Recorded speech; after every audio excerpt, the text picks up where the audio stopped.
I'm here today with Josh from Mars Wrigley. Josh, it'd be great if you could introduce yourself and also give a little bit of a headline on retail media, because that's what we're going to talk about today. Yeah, sure. So, as you said, I'm at Mars Wrigley. I'm the global lead retail media, and my role is integrating our wider media plans alongside retail media to make sure that they're moving in the same direction, that we're measuring them, apples to apples, things like that. And from a retail media standpoint, in a nutshell, retail media is the utilization of retailer proprietary data to target specific audiences and drive awareness and consideration and conversion of your products through the retail media network. As retail media continues to evolve, what are the possible future challenges organisations might face in maintaining alignment between marketing and sales teams? And how can they proactively address these issues to avoid fragmentation? I think the big one is that currently those teams are targeted on different things. They have different annual goals, they have different metrics, different KPIs. And whilst retail media brings both of those things together, you can't necessarily run them side by side. So you might be able to run a campaign that is all about impressions, it's all about video watch rate, click-through rate. You could also run a campaign that's going to drive significant ROAS and conversion. Trying to expect to run one campaign that does all of those things is not really going to happen, but you're asking two teams with two separate targets to try and run those campaigns. So the challenge is thinking it's going to be a catch-all for two separate teams. Actually, you need to approach it as, this campaign I want to deliver X, and maybe this team who doesn't have that in their goals is going to support me, or vice versa, this campaign is going to deliver X, and this team who is not working towards their goals, they're also going to support it doing that. Okay, interesting. And then on the subject of the organisations then, so what are the key organisational changes needed to fully capitalise on the opportunities retail media presents? So we just talked about how it involves bringing different teams together. So the first part is communication. It's really important that they understand how the other teams operate, what their goals are, and what they're trying to get out of certain campaigns or certain retail media networks. I don't think you can stress it enough, because these teams are so used to working separately with different goals. They report to different people, but actually communicating across departments can be really hard, especially in larger organizations. The second one is the data. That's the value behind retail media. It's why typically you pay more for retail media than traditional media, and the CPMs are often higher because you're getting all that retailer proprietary data behind it. It's a waste if you just let that data live with the retailer. You run campaigns and then you go, that was excellent, we're done.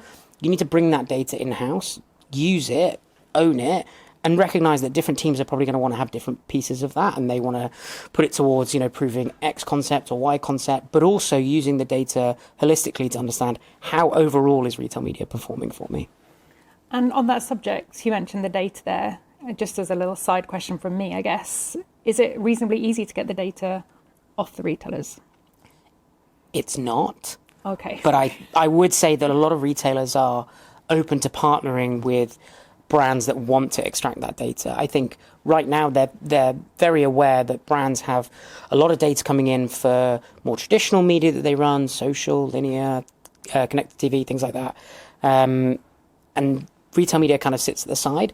So actually, how can you try and decide where the budget should land if you've got loads of data over here and you don't really know how well this is performing comparatively? So yeah, it is challenging, but I think more and more retailers are becoming open to it. Okay, thank you.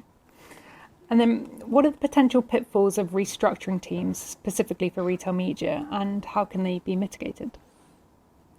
I think if you restructure teams only to focus on retail media and that becomes your sole focus, sometimes you can lose sight of the other activities that those teams really should have a responsibility for. But also it makes you think that retail media is kind of the be-all and end-all, and it's not. It's great, it's an exciting tool, it's definitely a buzzword right now, but actually it sits within wider e-commerce and media practices. So I think if you need to be wary that it should support and complement what you're already doing. It shouldn't take over completely. The other part is that you need to be aware that very quickly associates, colleagues can lose some knowledge about something that's really important. So if you're throwing everyone at retail media, you might miss some amazing trends that are happening across other media platforms or across e-commerce. We were just talking before about AI. You don't want to take your eye off things like that. So yeah, I think it's important to make sure that you have enough people in your organization that have some focus on it, but you don't need to direct whole teams immediately towards it because you'll lose focus on everything else. Cool. And I think off the back of that, it sounds like you're saying it's also not a one-size-fits-all. It's very dependent maybe on the teams that are on the ground there. So maybe there could be a bit of flexibility with how it's structured. Would you agree? Yeah, I think it's crept up on brands a little bit quickly, and retailer capabilities are advanced so quickly that quite often the ownership and sometimes the investment comes from whoever took it on first. And it might have been, 2 years ago, 5 years ago, 10 years ago, oh, we've got a bit of something that we want to do with someone like Amazon. Yeah, I've got a couple of $1,000. Go and do that. Obviously, the budgets now have increased significantly across the globe if you look at some studies. And it typically seems to be that the team that originally ran those campaigns or originally invested in those campaigns somehow now owns it all. And there's an opportunity to rebalance that a little bit. Okay, thank you. And then on the subject of rebalancing, I guess, how can organisations balance the need for agility in retail media with maintaining a more stable and effective team structure? I think the key thing right now is it is moving really quickly. The investment is growing sizably, forecast to be 170 billion by next year globally. The key thing I would suggest is fail fast and then take the learnings from it. Do tests and learns, but the learn bit is more important. Quite often, especially in a branded world, we're really good at testing, and then it lives on someone's hard drive or in someone's email inbox, and we don't actually share it well enough. It goes back to that communication piece. So yeah, I would say fail fast, be open to making mistakes. There's a bit of a culture in a lot of businesses about, oh, well, we've got to perform really well, budgets are getting tightened, there's not an infinite amount of headcount, it's not an infinite amount of investment. But be willing to make mistakes as long as you learn from them. That would be the best way to remain agile in it. And then bringing the team on the journey. It doesn't matter if you want to join your media team, your e-commerce team, your shopper team, your sales team, whoever needs to be involved, make sure they come with you and they all learn from whatever you're testing. Nice. Okay, thank you. You shared earlier that you recently moved from the US.